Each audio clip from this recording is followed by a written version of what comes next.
Hi guys ඔන්න අද අපි vlog එකේ කතා කරන්නේ බුද්ධ චරිතයේ විශේෂම තැන් දෙකක් ගැන.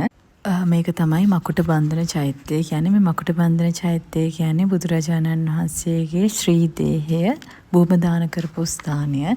ඊට පස්සේ අපි යනවා බුදුරජාණන් වහන්සේ පිරිනිවන් පාන්න කලින් පෑන් වැළඳපු ස්ථානයට. මේ ප්‍රමේය තමයි බුදුරජාණන් වහන්සේ පිරිනිවන් පාන්න කලින් මේ විදිහට වාඩි වෙලා හිටියේ. ඒ බුදු රජාණන් වහන්සේගේ එතන තියෙන පිළිමිනුත් අපිට දැක ගන්න පුළුවන්.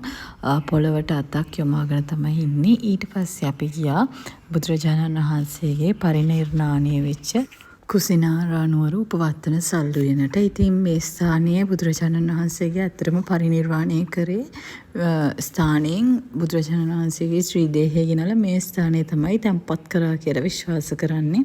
ඒ වගේම මේ ස්ථානෙට සිවුරු වගේ දේවල් පූජා කරන්න පුළුවන්. ඉතින් අපිත් සිවුරක් අරන් ගිහිල්ලා ඒ සිවුර පූජා කරා බුදුරජාණන් වහන්සේට. ඉතින් එතන ගොඩාක් ආගමික කටයුතු වෙනවා. විදේශීය බෞද්ධයන් තමයි ගොඩාක් ඇවිල්ලා මේ විදිහට චීන කටිය තමයි අපි ගොඩාක් දැක්කේ මේ විදිහට සිවුරු පූජා කරනවා ඒ ස්ථානෙට. ඊට පස්සේ මේ ස්ථානයේ දවස් 7ක් තියලා තමයි අර මකුට බන්ධන චෛත්‍යයේදී බුදුරජාණන්ගේ වහන්සේගේ ශ්‍රී දේහය චිතකයට දැල්වලා තියෙන්නේ. ඉතින් මේ ස්ථානයේ තමයි බුදුරජාණන් වහන්සේ උපවත්තන සල්ුවනේ වෙච්ච පරිනිර්වාණය වෙච්ච ස්ථානයේ තමයි මේ ඔයගලන්ට බලා ගන්න පුළුවන් වෙන්නේ. ඊට පස්සේ ශ්‍රී දේහය ගෙනාව තැන තමයි ඔය ඔයගලන්ට පිටිපස්සෙන් හදලා කියලා පේන්න තියෙන්නේ. ඊට පස්සේ අපි ගියා ඉන්දියාවේ ඉඳලා නේපාල් වලට. නේපාල් වල ලුම්බිනි සල්ුවන බලන්න තමයි අපි ගියේ. ඉතින් ලුම්බිනි සල්ුවන බලන්න යනකොට අපිට බෝඩර් ක්‍රොස් කරද්දි පැය 2-3ක ලොකු ටයිම් එකක් යනවා මේ වීසා ගන්න එකට. ඉතින් නේපාල් ගත්තාම ඉන්දියාවට වඩා ගොඩාක් පිරිසිදු රටක් විදිහට තමයි මම නම් දැක්කේ. ඇත්තටම නේපාලේ ලංකාවේ ගොඩාක් සමානකම් තිබ්බ කියලා මට තේරුණා. පාරේ යනකොට උනත් හරිම ලස්සන පිරිවල රටක් තමයි නේපාල් කියන්නේ මම දැකපු විදිහට. ඊට පස්සේ අපි හවස්සෙද්දී ගියා මේ ලුම්බිනි සල්ුවනට. මේ ලුම්බිනි සල්ුවනට ගියායින් පස්සේ අපිට ඇතුලේ කිසිම වීඩියෝ එකක් ගන්න බෑ. මේ ස්ථානයේ තමයි බුදුරජාණන් වහන්සේ ඉපදුනා නෙළුම් මල් 7ක් පිපුණා කියලා හිතන තැන. ඉතින් ඊළඟට අපිට පේන තියෙනවා මායා පොකුණ. මේක තමයි සිදුහත් කුමාරයාව පිරිසිදු කරපු ස්ථානය කියලා සැලකෙන්නේ. ඒ වගේම මේ ඉන්දියාවේ Hindu බැතිමතුන් විශාල වශයෙන් මේ විහාරය වගේ හදලා තියෙන මේ පිටිපස්සෙන් පේන ස්ථානයට එනවා. ඒගොල්ලන්ගේ Hindu දෙවඟනක් ඉන්නවා කියලා විශ්වාස කරනවා. මේ ස්ථානයේ ළමයි නැති අයට ළමයි ලබා දෙනවා කියලා විශ්වාසයකුත් ඉන්දියානුවන් අතර තියෙනවා. ඉතින් ඕනුත් ඒ හින්දා එනවා. ඊට පස්සේ අපි ඊට පහුවෙනිදා උදේම මේ පේන විදිහට නේපාල් බෝඩර් එකයි ඉන්දියන් බෝඩර් එකයි තමයි තියෙන්නේ.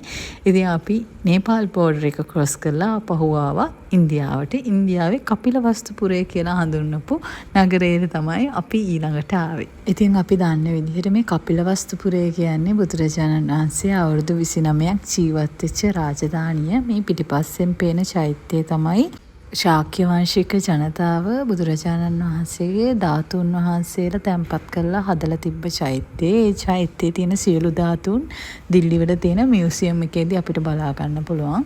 ඒ වගේම අපිට දැන් අපි කපිලවස්තුපුරය කිව්වහම රම්‍ය සුරම්‍ය සුබ කියලා මාලිගා 3ක් හදලා තියෙනවානේ. ඉතින් මේ මාලිගාවල නටබුන් තමයි දැන් ඕගලන්ට බලා ගන්න පුළුවන් වෙන්නේ.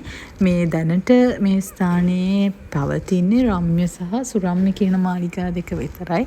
ඒ කෙනෙක් එක කන්ඩිෂන්ස් වලට යටත්ව එකක ඇතුලේ ලිඳකුත් තිබ්බා. ඒ විදිහට ඒ මාලිගා අපිට දැක ගන්න පුළුවන් නටමුම් විදිහට. ඉතින් ඉන්දියාවට ගියාම අපි සමහර වෙලාවට විශ්වාස කරනවා ලංකාවේ බුදුහාමුදුරුවෝ ඉපදුනා කියලා. හැබැයි ඒ මතය බොරු කියලා මට මේ දේවල් දැක්කයින් පස්සේ තේරුණා.